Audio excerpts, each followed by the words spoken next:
সর্ষে বাটা দিয়ে বাটা মাছের ঝোল রান্না। আর এই বাটা মাছটা যে কখনো কোনো দিন খায়নি, এভাবে রান্না করলে কিন্তু সেও বারবার খেতে চাইবে। এই তো আজকে বাজার থেকে কিছু এরকম টাটকা টাটকা বাটা মাছ আনা হয়েছিল।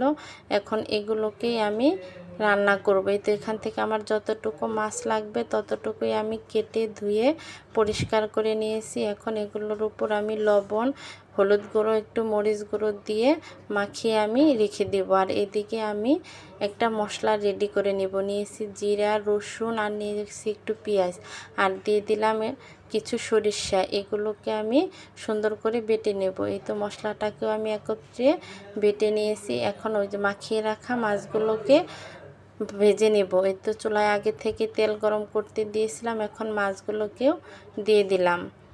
এই তো এখন মাছটাকে আমি সুন্দর করে ভেজে নেব। এই তো মাছ ভাজিটা আমার হয়ে গিয়েছে, এখন উঠিয়ে নেব।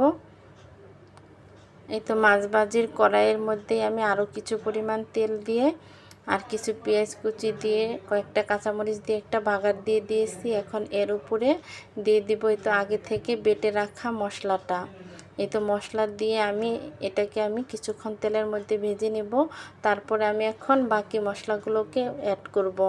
এই তো দিয়ে দিলাম একটু ধনিয়ার গুঁড়া, মরিচ গুঁড়া, আর দিয়ে দিব হলুদ গুঁড়ো, আর দিব স্বাদ মতো লবণ। এগুলো দিয়ে হালকা একটু পানি দিয়ে আমি মশলাটাকে সময় নিয়ে কষিয়ে নেব।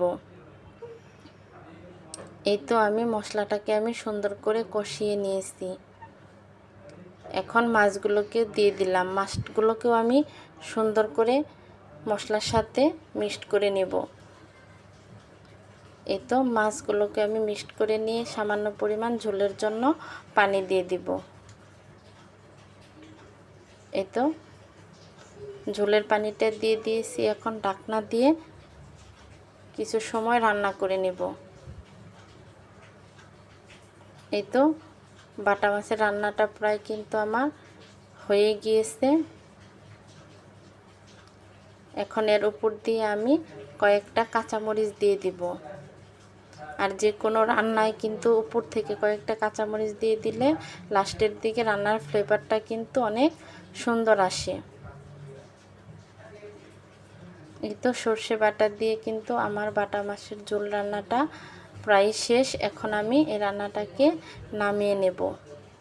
এভাবে বাটা মাছের ঝোল রান্না করলে কিন্তু গরম ভাতের সাথে খেতে দারুণ মজা।